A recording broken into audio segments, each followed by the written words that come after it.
a melhor forma de definir que falta ferro no corpo de alguém? Vai lá na medula e vê o quanto de ferro tem lá. A avaliação do ferro medular. Tá doido? Nos outros, em mim não. De jeito nenhum, cara. De fato é a melhor forma, né? Mas imagina avaliar todo mundo que tem anemia ferropriva no universo, acessando a medula. Imagina! Ninguém aguentar ver médico mais. Não pode. E ainda bem que não precisa mesmo. Deixa estudo de ferro da medula para lá, cara. A gente pode lançar mão de uma outra avaliação que pode definir a presença de anemia ferropriva.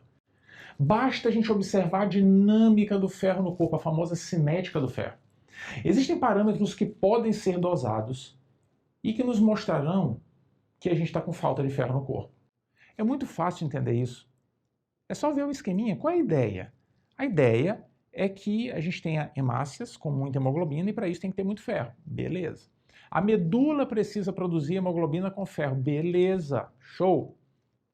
De onde é que a medula tira esse ferro? Do armário, né?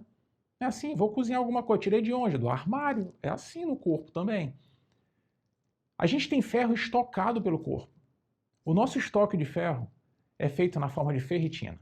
A ferritina é a molécula que sintetiza o nosso depósito de ferro.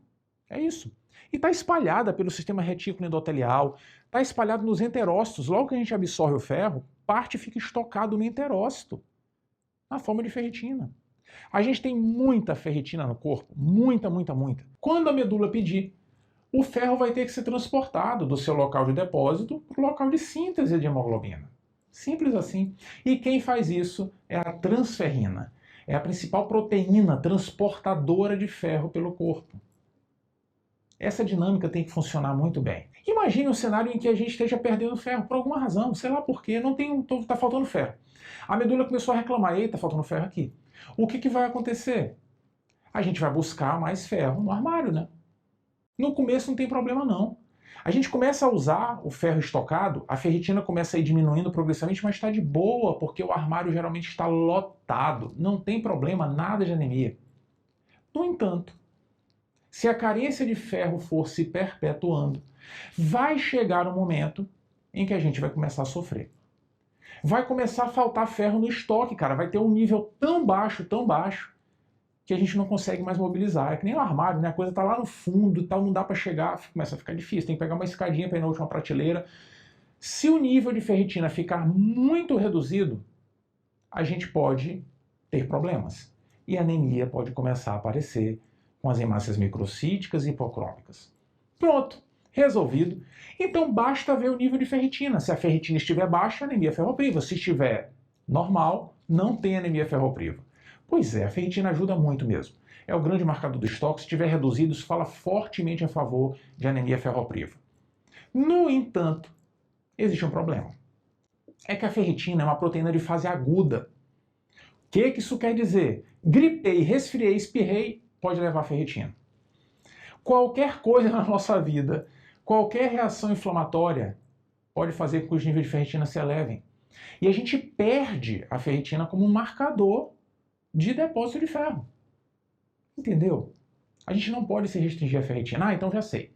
Vou analisar o ferro sérico. Cara, ferro sérico, ele sofre influência de muitos fatores. Em inúmeras causas de anemia pode estar anormal. É mais interessante a gente observar o que acontece com o transportador de ferro, a transferrina. Isso é muito massa. Lembra do problema? O indivíduo está com dificuldade de gerar mais hemoglobina e não está conseguindo tirar do estoque porque não tem mais, né? Não tem mais. O fígado observa tudo aquilo e fala assim, cara, a gente está desenvolvendo anemia, precisa fazer alguma coisa, né? Fazer alguma coisa. O fígado começa a produzir mais transferrina para tentar, melhorando o transporte público, resolver o problema. E a gente começa a ter mais transportador na periferia. Resolve. Talvez no comecinho ajude um pouco, mas não resolve, cara, porque a grande dificuldade aqui é falta de ferro no local de depósito. Pode botar quanta transferrina for, não vai resolver o problema. Ah, então a gente pode dosar os níveis de transferrina e observar que tem mais transferrina que o normal, como uma reação do corpo para compensar o problema. Podemos. Só que na prática a gente não dosa a transferrina. É difícil, sofre influência de alguns fatores, enfim, a gente prefere ir além. A transferrina é um carrinho, né? Transporta o ferro nas cadeirinhas lá do carro, enfim. A gente pode dosar os sítios de ligação de ferro na transferrina, a cadeirinha da transferrina. Esse é um índice chamado TIBC. É a capacidade total de ligação de ferro. Quanto que a gente consegue transportar de ferro? Sítios de ligação da transferrina. Classicamente o TIBC estará elevado na anemia ferropriva e é um indício adicional para o diagnóstico. E tem mais. A gente produziu mais transferrina, tem mais cadeirinha para transportar ferro, mas não tem ferro. Sabe o que vai acontecer? A quantidade de ferro sentado na transferrina é mínima.